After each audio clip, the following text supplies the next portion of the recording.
આ છે વડોદરાના ગોત્રી અંબિકા નગર એરિયામાં આવેલ 32 વર્ષ જૂનું શ્રી ભયભંજન દેવ હનુમાનજીનું મંદિર। અહીંયા હનુમાનજી તમારા કોઈ પણ સંકલ્પ અને મનોકામના સિદ્ધ કરે છે। આ હનુમાનજી ભયને દૂર કરનારા તો છે જ, પણ આ જગ્યા પર તમને કઈ અલગ જ વાઇબ્રેશન પણ ફીલ થશે। અહીંયાના સ્વામી શાસ્ત્રી શ્રી ઘનશ્યામ પ્રકાશ દાસજી આજે વર્ષોથી હનુમાનજીની ભક્તિ કરી રહ્યા છે, જેમાં 32 વર્ષ પહેલા એમના ગુરુ કોઠારી સ્વામી શ્રી હરિકૃષ્ણ દાસજીને હનુમાનજી મહારાજે દર્શન આપ્યા હતા અને તેના પછી આજે હનુમાનજી મહારાજનું ગોત્રી અંબિકા નગર 4 રસ્તા પાસે ભવ્ય અને દિવ્ય મંદિરની સ્થાપના કરવામાં આવી છે, જેમાં આજે હનુમાનજી મહારાજના હજારો ભક્તો દર્શન માટે ડેઈલી આવતા હોય છે, જેમાં અનેક ભક્તોના દુઃખ અને દર્દ દાદા દૂર કરી રહ્યા છે। આ હનુમાનજી મંદિરના સાનિધ્યમાં મા બાપ વગરના બાળકોને હનુમાનજી મહારાજ તેમના મા બાપ તરીકે રાખીને તેમને ખાવું પીવું રહેવું કપડા લત્તા બધી વસ્તુ આપી રહ્યા છે। આના સિવાય આખા ગુજરાત અને વડોદરામાંથી મા બાપ વગરના બચ્ચાઓની સાથે જેનું છત્ર જતું રહ્યું હોય એવી કોઈ બેન દીકરીને સિલાઈ મશીનનું કામ શીખવાડીને સિલાઈ મશીન અહીંયા અર્પણ કરવામાં આવે છે।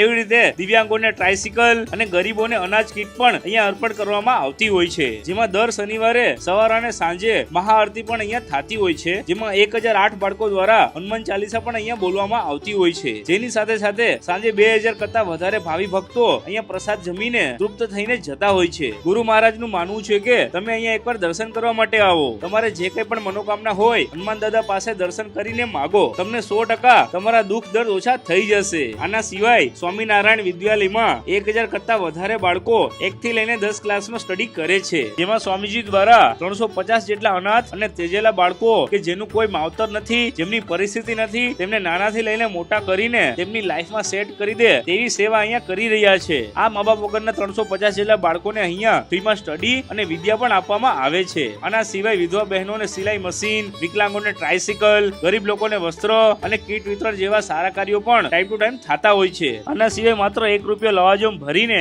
1000 થી વધારે વિદ્યાર્થીઓને માત્ર શિક્ષાની સાથે સંસ્કાર સિંચન પણ સંતોના સાનિધ્યમાં થાય છે। આના સિવાય અહીંયા ભવિષ્યમાં કાયમને માટે કોઈ પણ અશક્ત અને જરૂરતમંદ વ્યક્તિને 3 ટાઈમ જમીને પોતાનું પેટ ભરી શકે તેવું અન્ન ક્ષેત્ર અહીંયા ચાલુ થઈ જાય એવું આયોજન અહીંયા સ્વામીજી કરી રહ્યા છે। સ્વામીજી આજે મંદિરમાં આવતો ભાવિ ભક્તો હિન્દુ સનાતન ધર્મની આસ્થાની સાથે ઉગતી પેઢીના બાળકોને પણ સંસ્કારનું સિંચન થઈ જાય અને સનાતન હિન્દુ ધર્મ આગળ વધે એવા સંસ્કાર રોપવા માટે જહેમત ઉપાડી રહ્યા છે। થોડા ટાઈમ પહેલા જ હમણાં હનુમાનજી ચરિત્ર કથાનું પણ અહીંયા આયોજન થયું હતું, જેમાં સાળંગપુરના સુપ્રસિદ્ધ વક્તા શાસ્ત્રી શ્રી સ્વામી હરિપ્રકાશ દાસજીએ હજારો ભક્તોને તેમના જ્ઞાનના વરસાદ દ્વારા ભીજવી નાખ્યા હતા, જેમાં હનુમાનજી મહારાજના સાનિધ્યમાં સાળંગપુરથી દિવ્ય જ્યોતને લઈને અહીંયા હનુમાનજી મહારાજનો ધ્વજારોપણીનો કાર્યક્રમ પણ કરવામાં આવ્યો હતો।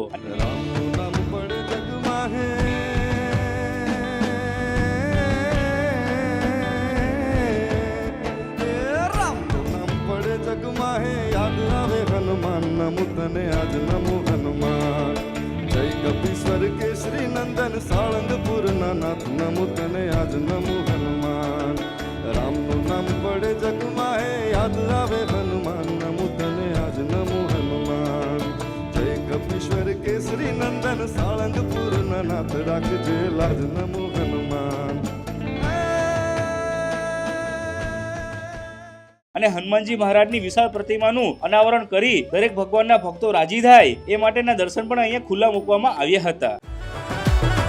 એ હવથી હવાયો જોયો સાળંગપુર રે હનુમાન દાદો હાજરા હજૂર, એ હવથી હવાયો જોયો સાળંગપુર રે હનુમાન દાદો હાજરા હજૂર, એના દ્વારે જાવે દુઃખ થાવે દૂર રે હનુમાન દાદો હાજરા હજૂર।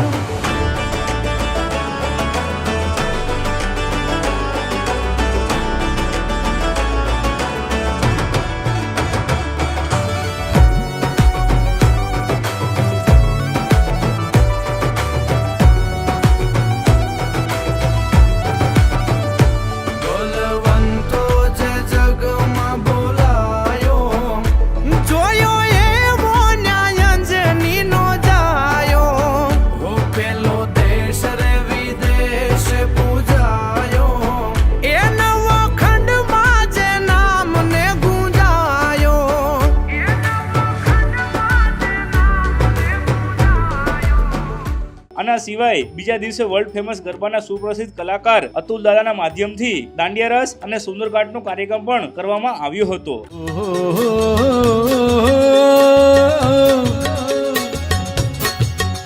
અલ્યા કરશન ભગવાન હાલ્યા કે હાલ્યા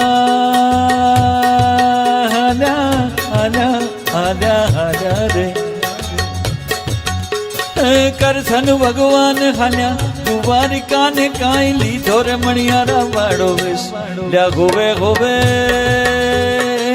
લીધો મણિયારા વાળો વેશ હું તો તને વાલી લાગુ રે મણિયારા એ હું તો તને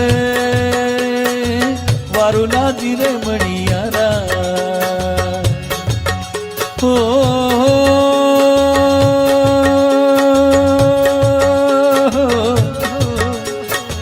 રાધા ગોરી રે સણ્યો મેળીએ ને કઈ જુએ રે મણિયારા તારી વાટ લ્યા હોવે હોવે જોવે મણિયારા તારી વાત હું તો તને વાલી લાગુ રે મણિયારા એ હું તો તને વારું લાજી રે મણિયારા.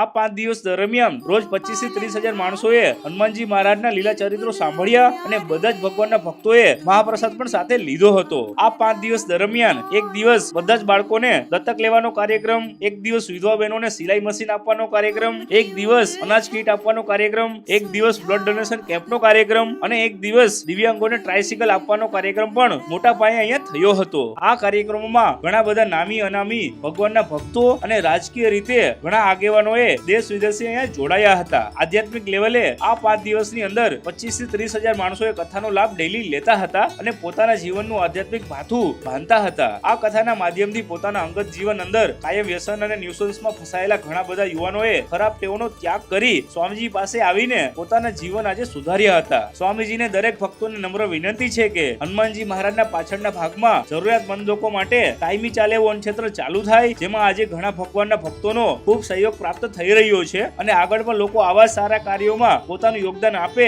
અને આપણા સનાતન ધર્મને આગળ વધારે એ જ એમનું સપનું છે. આના સિવાય ઘરડા લોકો માટે પણ માવતરના ઘરની સેવા અહીંયા ચાલુ થાય, જેમાં ઘરડા લોકોને સવારે લઈ આવીને સવારે નાસ્તો, બપોરે અને સાંજે જમાડીને ઘરે મૂકવા જવાના જેવી માવતર ઘરની સેવા પણ અહીંયા હનુમાનજી મહારાજની સાનિધ્યમાં ચાલુ કરવાની છે. અને હા, આની સાથે જ સમસ્ત સમાજની હોસ્પિટલ એની અંદર બનાવવામાં આવશે અને જેમાં ડોક્ટર બેસે અને ડોક્ટર રોજ વડીલોને ચેક કરશે અને જે પ્રમાણે દવાની જરૂર પડશે એ પ્રમાણે દવા પણ આપશે. તો દરેક ભક્તોને માવતરનું ઘર હોય કે અન્નક્ષેત્ર કે કોઈ અનાથ બાળક માટેના આ સમાજ સેવાના કાર્યમાં દિલથી જોડાય અને આપણા સમાજ અને સનાતન ધર્મને આગળ વધારે એ જ હનુમાનજી મહારાજને વિનંતી છે. જય સ્વામિનારાયણ. ભય ભંજન દેવની જય.